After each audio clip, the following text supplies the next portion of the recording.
Bueno, volviendo al veto del Poder Ejecutivo respecto a esta ley que se sancionó en cuestión de que trataba la emergencia en el sector turístico, hay varios puntos que el gobierno, que el Poder Ejecutivo corrige, y uno de ellos es el concepto de pyme, y aclara que el concepto de pyme comprende a la totalidad de las empresas locales radicadas en la provincia del Chaco. Pues resulta que esta ley que se sancionó, que ahora el Ejecutivo lo observa, planteaba beneficios para las pymes chaqueñas relacionadas directa o indirectamente con la industria turística. ¿Y qué dice el gobierno? Resulta que el concepto pyme comprende a la totalidad de las empresas locales radicadas en la provincia del Chaco por la facturación de la misma, con solo un contribuyente fuera del régimen.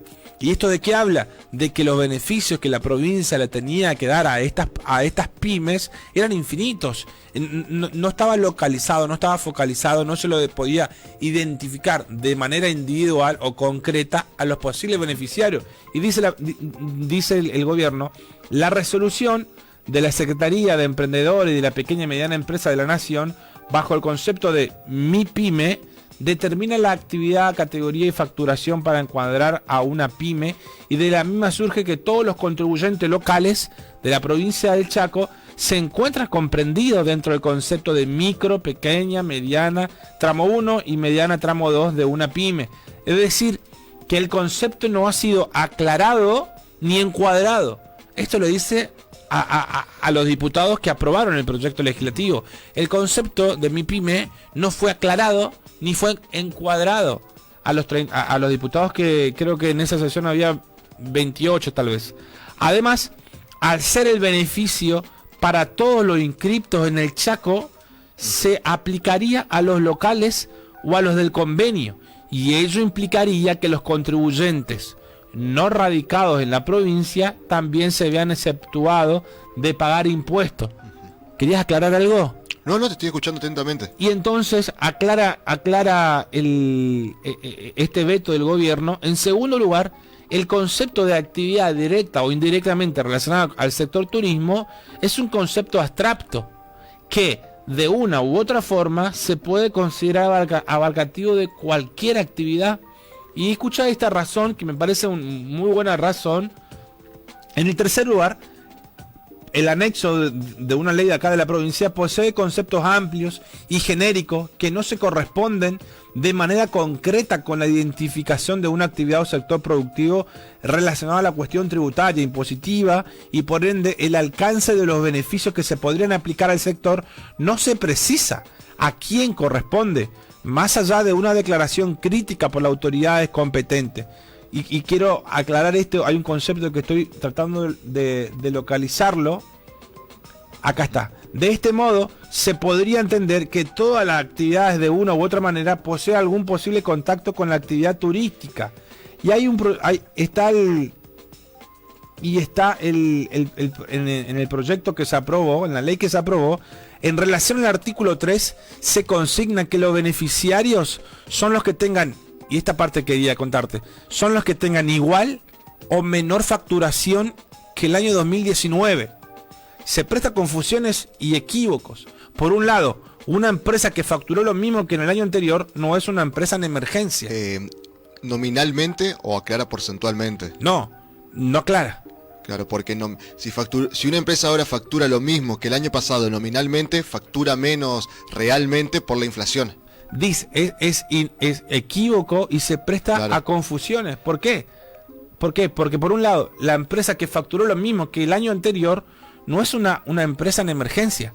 Facturó. Si bien posee una retracción neta de sus ingresos en relación. Claro, ahí lo aclaran. Cuando dice la palabra neta. En relación a la inflación. Pero esto no lo determina la ley. Esto está suponiendo el Ejecutivo, claro, la diferente hipótesis que lo analizamos también con esta ley de entorno escolar saludable. Claro.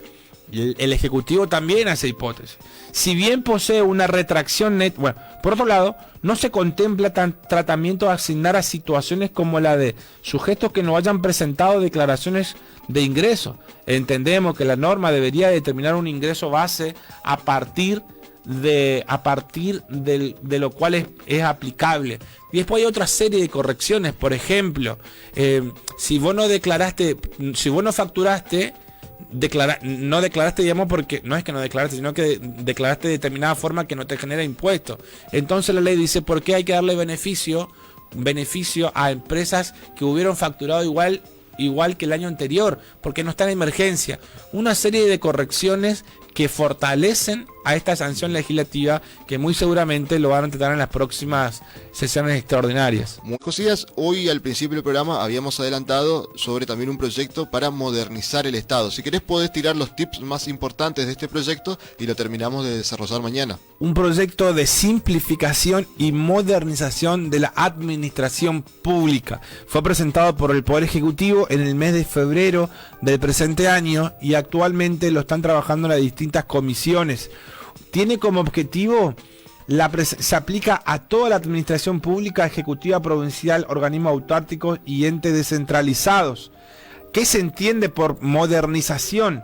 Se entenderá por modernización el mejoramiento continuo de la administración pública de manera transparente, participativa e innovadora, incorporando el buen uso de las tecnologías, ofreciendo accesibilidad y calidad en la atención a la ciudadanía en base a los siguientes principios rectores. Y bueno, enumera una serie de principios: la administración electrónica, gestión documental digital, gestión a distancia, racionalización administrativa, estructuras orgánicas, simplificación de trámites, identidad digital, también domicilio administrativo electrónico. Sí.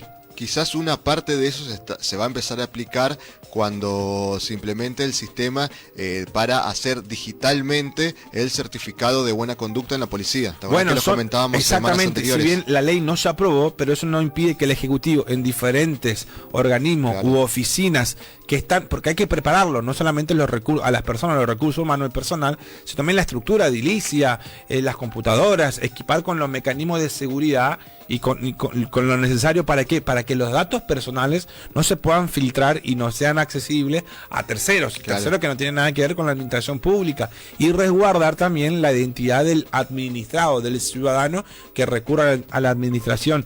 Un proyecto legislativo muy bueno, que lo están tratando en las comisiones respectivas, y que muy seguramente, en caso de que haya un despacho positivo, pueda ser incluido en las próximas sesiones extraordinarias. También tuvo despacho positivo este proyecto de ley que lo veníamos trabajando, lo veníamos hablando, sobre crear direcciones generales en la provincia, en la estructura de la Policía del Chaco.